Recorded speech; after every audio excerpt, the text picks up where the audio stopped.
Nga Ubade ibn Samit transmeton se pejgamberi sallallahu alaihi wasallam ka thënë: kush është zgjuar natën, pra rastisht duke rrotulluar në shtrat, dhe ka thënë: nuk ka të adhuruar të drejtë përveç Allahut, i cili është një i vetëm dhe nuk ka shok, pra që nuk ka shok. Atij i përket sundimi dhe falënderimi. Ai është i fuqishëm mbi çdo gjë. Falënderimi përket Allahut, i pastër, i patëmeta është Allahu, nuk ka të adhuruar të drejtë përveç Allahut, dhe Allahu është më i madhi. Nuk ka ndryshim të gjendjes të as forcë, vetëm se nëpërmjet Allahut. Pastaj ka thënë: o Allahu im, më fal mua, apo është lutur vetëm si është përgjigjur lutjes së tij, pra i shpërgjigjur Allahu duas së tij, dhe nëse ka marrë abdes dhe është falur, i është pranuar namazi i tij. Këtë hadith e ka transmetuar Imam Buhari në Sahihun e tij. Pejgamberi sallallahu alaihi wasallam na ka mësuar se si duhet ta përmendim Allahun dhe të lutemi atij në raste të caktuara. Dhe prej këtyre përmendjeve dhe lutjeve të caktuara, që janë në momente të caktuara, është edhe atë çka ka ardhur në këtë hadith të pejgamberit sallallahu alaihi wasallam. Ai i cili zgjohet natën rastisht, pra pa bërë mend, thjesht i del gjumi, duke rrotulluar natën sa matet dhe sa djathtas në shtratën e tij, apo duke nxjerrë ndonjë zë. Në këtë lloj rasti është për suneti të pejgamberit sallallahu alaihi wasallam që ai ta përmend Allahun duke thënë këtë dua që lexuam pak më lart, të cilën e ka treguar pejgamberi sallallahu alaihi wasallam sikur s'ka në të transmetim të saktë. Dhe kjo lutje apo ky dhikr është: la ilaha illallah wahdahu la sharika lah, lahul mulku wa lahul hamd, wa huwa ala kulli shay'in qadir.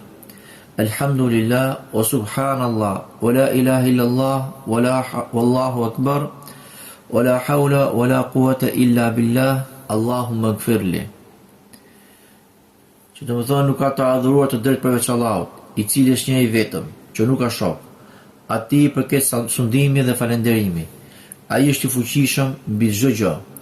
Falënderimi takon vetëm Allahut, i pastër, patëmeta është Allahu, nuk ka të adhuruar të drejtë përveç Allahut, dhe Allahu është më i madhi, dhe nuk ka ndryshim të gjendjes dhe as forcë, vetëm se nëpërmjet Allahut.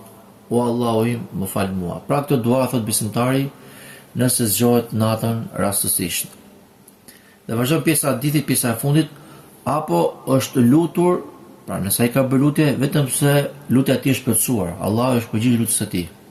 Dhe nëse ka marrë abdes dhe është falur, i është pranuar namazi i tij.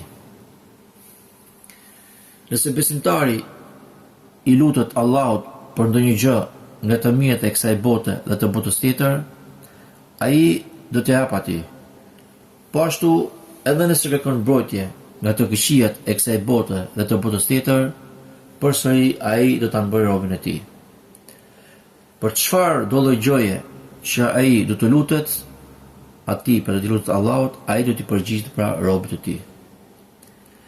Dhe nëse merr abdes dhe falet, namazi i tij është i pranuar me të gjithë çfarë ka në të, qofshin lutje apo përmendje Allahut. Pra e para është bën dua.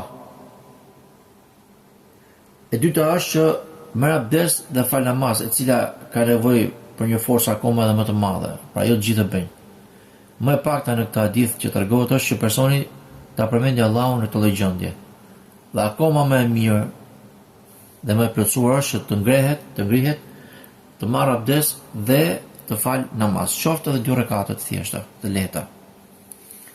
Dhe s'ka dyshim që kjo dua që ai ka bërë dhe ky namaz që ai ka falur dhe çfarë ka në këtë namaz, Allahu subhanahu wa taala ka për të përgjigjur dhe ka për të pranuar pra të lutet të namaz. Robërt Allahut mos i braktisni këto sunete profetike, por se ringjalleni ato në mesin tuaj. Ndërtojeni jetën tuaj me përmendjen e Allahut, sepse kush është gjithmonë me përmendjen e Allahut, ai do të kalojë një jetë të mirë në këtë botë dhe në botën tjetër do të jetë në një jetë akoma edhe më të mirë. Ai që përmend Allahun me atë që nuk e përmend Allahun, është i gjalli me të vdekurin. Prandaj, bëu për atyre që përmendin Allahun dhe mos u largoj shkujdesur. Mos u humbë këtë rast të artë. E nëse zgjohesh natën rastësisht, atëherë menjëherë përmend Allahun. Me këtë përmendje dhe lutju atij se do të përgjigjet. E nëse ke të forcë, nëse ti ke forcë akoma edhe më tepër, atëherë ngrihu, merr abdes dhe fal namaz, se ai namaz do të pranohet. Dhe mos u huto dhe mos bëj sikur se bëjnë shumica e njerëzve sot, sapo del gjumi natën, menjëherë në vend që të përmendin Allahun, hapin telefonat dhe utohen pas telefonat e tyre.